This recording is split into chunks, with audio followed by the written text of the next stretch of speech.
It's been 35 years since then Justice Minister Jean Chretien sat at a Parliament Hill table with the Queen to sign the Charter of Rights into existence. The former Prime Minister joins me in the studio to discuss this and other burning issues of the day. You haven't aged a bit since then. Oh, a little bit, but I'm having fun and I'm lucky. You're looking great. Quickly before, I want to get to the Charter, but I want to quickly get your thoughts. This is a pot day in Canada. There'll be hundreds of people out in Parliament Hill to celebrate, demanding decriminalization and legalization. You, as a Prime Minister, came very close to decriminalizing, and in fact, we were on, remember The Economist magazine? We were the cool country, the moose on all that. Are we ready for They said Canada was cool. That was a nice way to get out when I left. It was when I departed. Is legalization's time come, in your view? It looks like that. It's a complex problem, and but it's been done elsewhere. For me, I never tasted it. I don't know what it is. So, you know, I have no problem with that. No problem. I did not inhale. I never tried. Never inhaled. But, so I don't know, but I don't smoke cigarette either, so I don't know exactly. But what was bothering very much me is some kids will do the mistake of using it, and they will have a criminal record, and they could not cross the border anymore to the United States. That was something that I could not accept, and I wanted to change it. How to manage this problem, you know, we have more experience than at my time. They do that in Colorado and other states in the United States, and now they have some experience based on that. I'm not an expert at that, but I think that decriminalization, you know, to send a kid to jail with a criminal record for that makes no sense to me. Right, and I just wonder if you think that decriminalization is something that could be an interim between now and legalization. Is that something you might I really don't know. I don't follow that. It is not a problem, and you know, my grandchildren are in their 30s now, so they've tried it. Probably, but they never admitted to the grandpapa. Yes. You've got no temptation to try it once it's legal? No.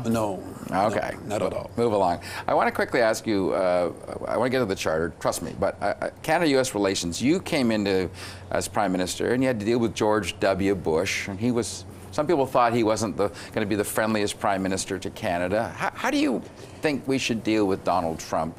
He seems to be so unpredictable that it's almost impossible to foster a coherent reaction. Yes, but you know, I was dealing in trade with the Americans a long time ago.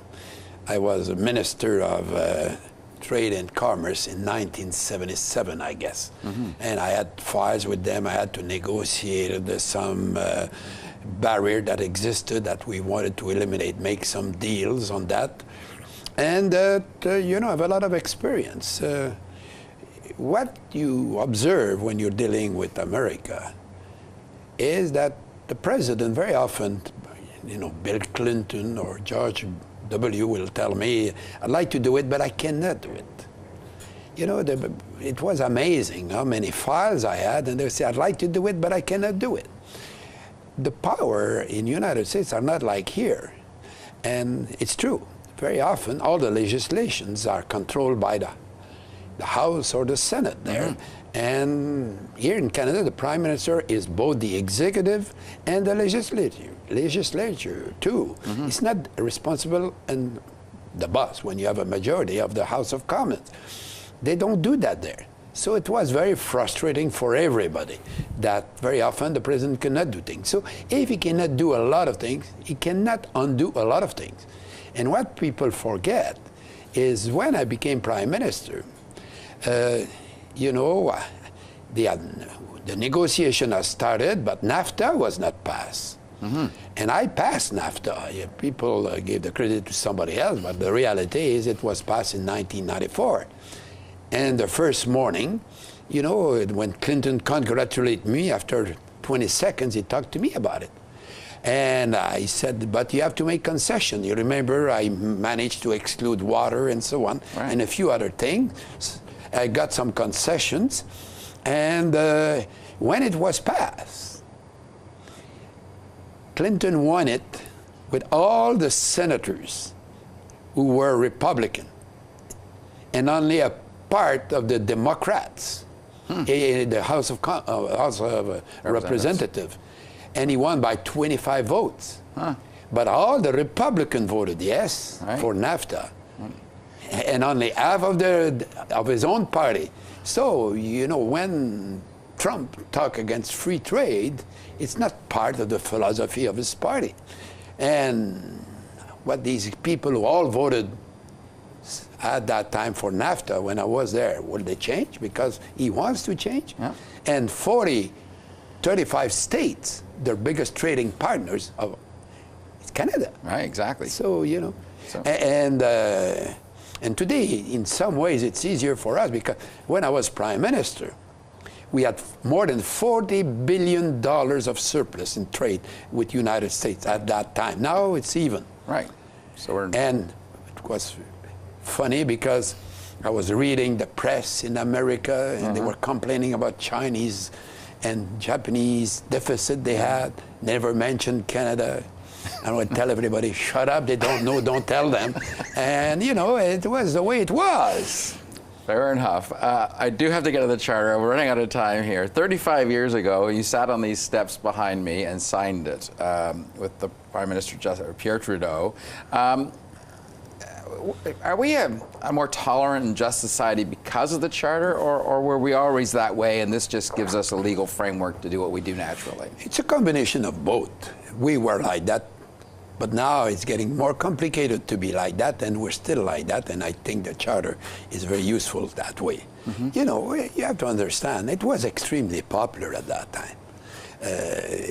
You know, our constitution was a British law. So in theory, we had to go to London. Right.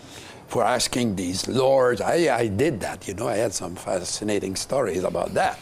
I had to go to them, and they were telling me, you know, like the little colony should do this and do that, you know. I remember one day some lords were lecturing me. I said, fine, guys, we'll adjourn. I come back on Monday. I will visit Northern Ireland this weekend. I will tell you how to solve the problem. So, you know, they were less tempted to tell me what to do. And now we had our own constitution and a Charter of Rights and Freedom, you know, like enshrined into the constitution, protecting all the freedoms of speech, of religion, of association, and go on, and, you know, education in the 2 official languages of Canada for everybody. It works. You think it hasn't gone too far or didn't go far enough? Does it work? Well, you know, it's always a big problem. In politics, there are always problems. I've been around for a few years. I was elected in '63, and Don, I'm waiting for the day when you will say, and all your friends in the press say, it was a good day in Canada yesterday. Never saw that headlines yet in those years. But we're in politics to manage these problems the best we can. You've been around a long time, you say, and I believe you're 83. Have you shot your age in golf yet? I did.